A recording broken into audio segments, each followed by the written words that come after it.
Hello friends, આજે આપણે જીટીયુના થર્ડ સેમેસ્ટરનો જે સબ્જેક્ટ છે ઇલેક્ટ્રિકલ એન્જિનિયરિંગમાં ડીસી મશીન એન્ડ ટ્રાન્સફોર્મર, એની અંદર ઇમ્પોર્ટન્ટ ટોપિક જે ડીસી મોટર સ્ટાર્ટર છે એ આજે આપણે ડિસ્કસ કરવા જઈ રહ્યા છે.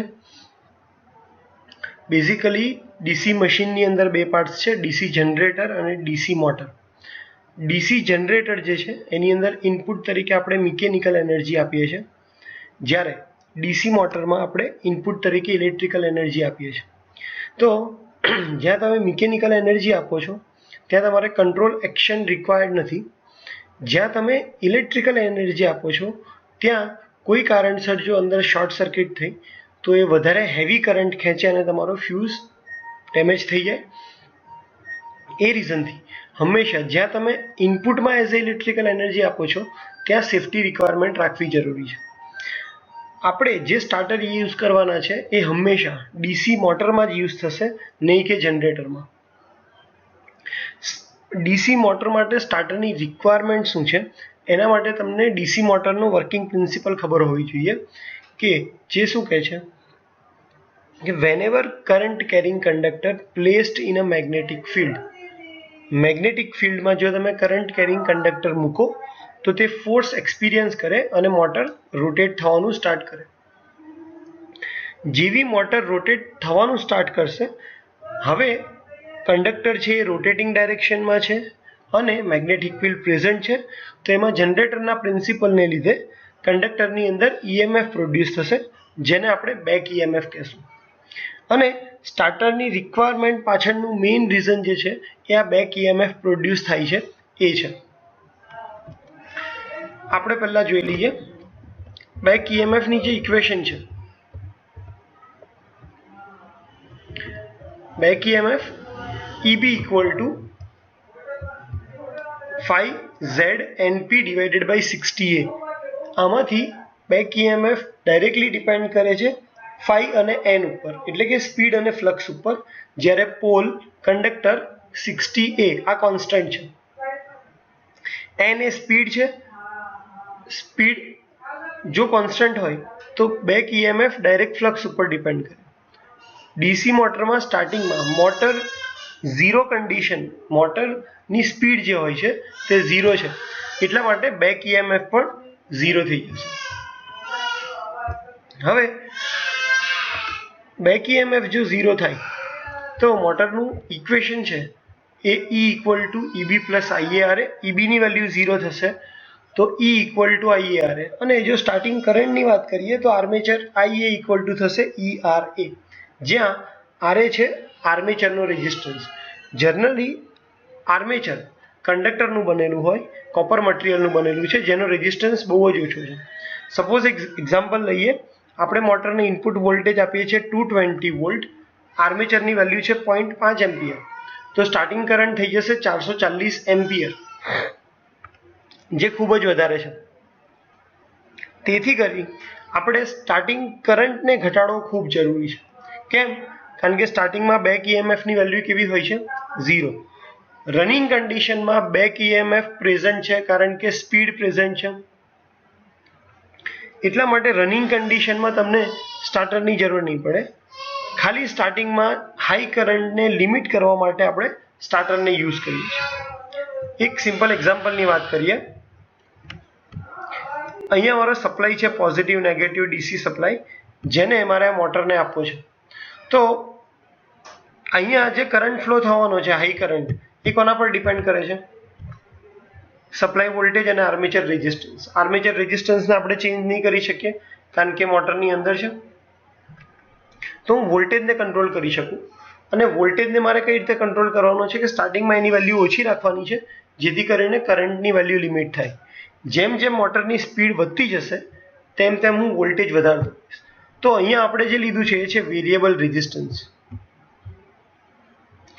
આ વેરિયેબલ રેઝિસ્ટન્સની મદદથી શું થશે કે સ્ટાર્ટિંગમાં સ્ટડ 1 ઉપર તમે પોઈન્ટ હેન્ડલ રાખશો અને આ આખો રેઝિસ્ટન્સ પિક્ચરમાં આવશે. જેમ જેમ મોટરની સ્પીડ પકડાશે તેમ તમે સ્ટડ ફેરવતા જશો, 2 ઉપર લાવશો એટલે હવે ખાલી આટલો જ રેઝિસ્ટન્સ પિક્ચરમાં આવશે.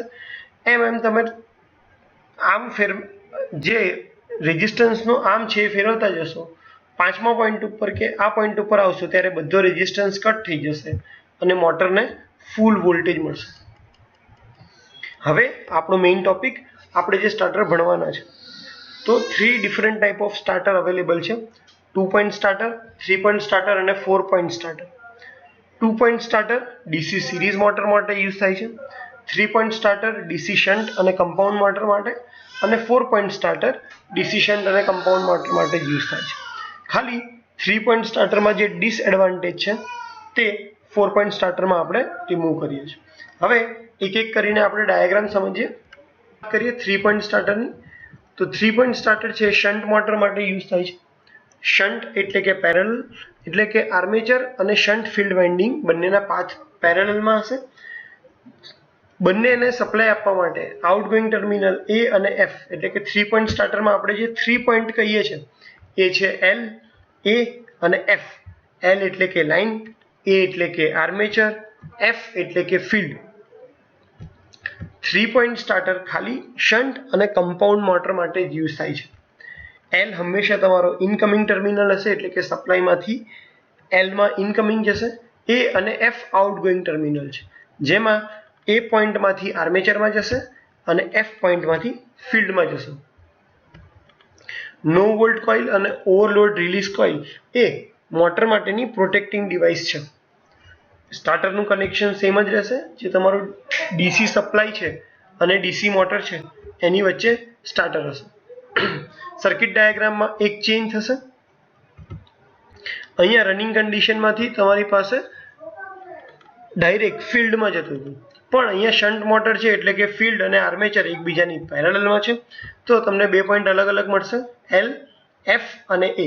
F માંથી તમારું જશે ફિલ્ડમાં, A માંથી તમારું જશે મોટરના આર્મેચરમાં.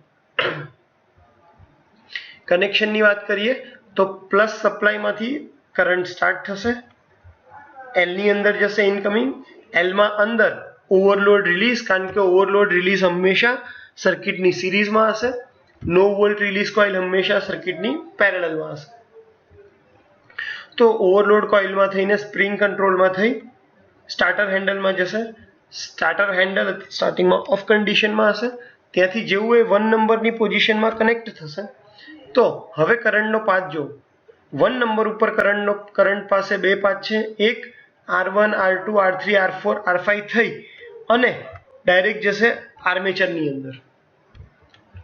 જ્યારે બીજો પાથ છે તે અહીંયાથી આ વાયર થ્રુ થઈ અને નો વોલ્ટ રિલીઝ કોઇલમાં થઈ અને ફિલ્ડ વાઇન્ડિંગની અંદર જાય છે. એટલે કે ફિલ્ડ વાઇન્ડિંગમાં સ્ટાર્ટિંગનો કરંટ છે એ હાઈ હશે. કેમ? કારણ કે એ વખતે અહીંયા કોઈ પણ રેઝિસ્ટન્સ નથી. કરંટ ડાયરેક્ટ અહીંયાથી થઈ અને નો વોલ્ટ રિલીઝ કોઇલમાં થઈ અને ફિલ્ડ કોઇલમાં જાય છે. જ્યારે મોટરનો એટલે કે આર્મેચરનો કરંટ ઓછો હશે. કેમ? કારણ કે આ બધા રેઝિસ્ટન્સ પિક્ચરમાં આવે છે. હવે જ્યારે આ સ્ટાર્ટર હેન્ડલને તમે 1 માંથી 2 પોઝિશન ઉપર લઈ જશો ત્યારે શું થશે? આર્મેચરનો જે પાથ છે એની અંદર R1 રેઝિસ્ટન્સ કટ થશે, ખાલી R2, R3, R4, R5 રનમાં થઈ અને આર્મેચરની અંદર જશે. એટલે કે આર્મેચર સર્કિટનો રેઝિસ્ટન્સ ઓછો થયો. જ્યારે ફિલ્ડ કોઇલની અંદર આ R1 રેઝિસ્ટન્સ જે છે એ પિક્ચરમાં આવ્યો અને અહીંયાથી થઈ અને કરંટ અહીંયાથી પાસ થશે. ધેટ મીન્સ તમે જેમ જેમ આ જે સ્ટાર્ટર હેન્ડલ છે 1 માંથી 2, 2 માંથી 3, 3 માંથી 4, 4 માંથી 5 જશો, એમ આર્મેચર સર્કિટનો રેઝિસ્ટન્સ શું થઈ જશે? ઓછો થતો જશે. ફિલ્ડ સર્કિટનો રેઝિસ્ટન્સ વધતો જશે. જ્યારે સ્ટાર્ટર હેન્ડલ પોઝિશન રન ઉપર હશે ત્યારે ફિલ્ડ સર્કિટ માટે આ 5 રેઝિસ્ટન્સ પિક્ચરમાં આવશે અને ત્યાંથી થઈ અને ફિલ્ડની અંદર કરંટ જતો હશે. એટલે કે ફિલ્ડ કરંટની વેલ્યુ ધીરે ધીરે ઓછી થતી જશે, આર્મેચર કરંટની વેલ્યુ ધીરે ધીરે વધતી જશે.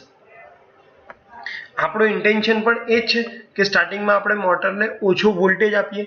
ઓછો વોલ્ટેજ આપવા માટે આપણે વધારે ડ્રોપ કરાવવો પડે. વધારે ડ્રોપ કરાવવા માટે આપણે વધારે રેઝિસ્ટન્સ સર્કિટમાં કનેક્ટ કરવો પડે. જેમ જેમ મોટર ફરતી જાય પછી આપણે રેઝિસ્ટન્સની જરૂર નથી, એટલા માટે આપણે રનિંગ કન્ડિશન વખતે બધો જ રેઝિસ્ટન્સ શું કરી દીધો? બાયપાસ.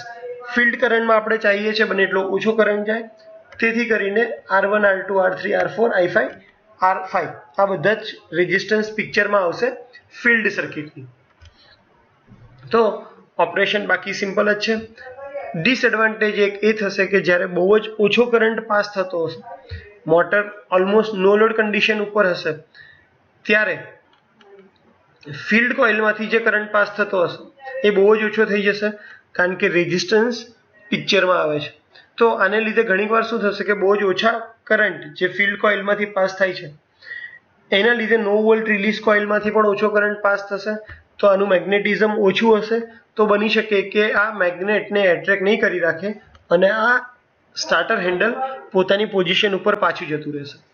એટલે કે ફોલ્ટી ટ્રિપિંગ અલાર્મ આપી શકે કે ભાઈ નો લોડ એટલે કે કરંટ ઓછો છે પણ એવું નથી કે સપ્લાય જતો રહ્યો છે કે ઓવરલોડ થાય છે, તો પણ આ સ્ટાર્ટર પોતાની પોઝિશન ઉપર પાછું જતું રહેશે એટલે કે મોટર ઓફ થઈ જશે.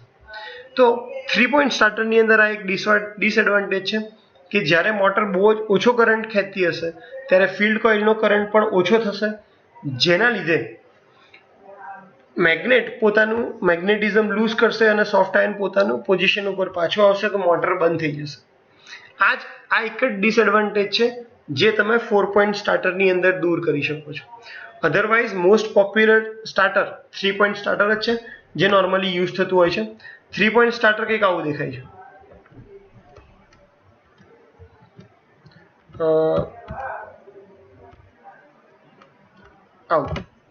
અહીંયા તમને 3 ટર્મિનલ દેખાશે, L, A અને F. L એ ઇનકમિંગ છે, A અને F આઉટગોઈંગ છે. આ જે દેખાય છે આ ઓવરલોડ કોઇલ છે, એટલે જ્યારે મોટર કરંટ વધારે ડ્રો કરશે તો એ શું કરશે, આ જે આ તમને અહીંયા પીસ દેખાય છે આયર્નનો પીસ, એને એટ્રેક્ટ કરશે એટલે કે આ બંને સ્ટડ શોર્ટ થઈ જશે. એટલે કે એનાથી શું થશે, આ જે નો વોલ્ટ રિલીઝ કોઇલ છે એ પોતાનું મેગ્નેટિઝમ લૂઝ કરશે અને હેન્ડલને છોડી દેશે. બાકી જો ઓવરલોડ નહીં હોય તો આ સર્કિટ ઓપન સર્કિટ તરીકે એક્ટ કરશે અને બધો કરંટ ઓવરલોડ કોઇલમાં થઈ હેન્ડલમાં થઈ અહીંયાથી સ્ટડમાં એક સ્ટડમાં આપણે ધીરે ધીરે રિમૂવ કરતા જશું. પાછળ નિક્રોમ વાયર છે અને રનિંગ કન્ડિશનની અંદર જ્યાં નો વોલ્ટ કોઇલ છે જે મેગ્નેટમાં કન્વર્ટ થઈ છે એ આ આયર્ન પીસને એટ્રેક્ટ કરી રાખશે. હવે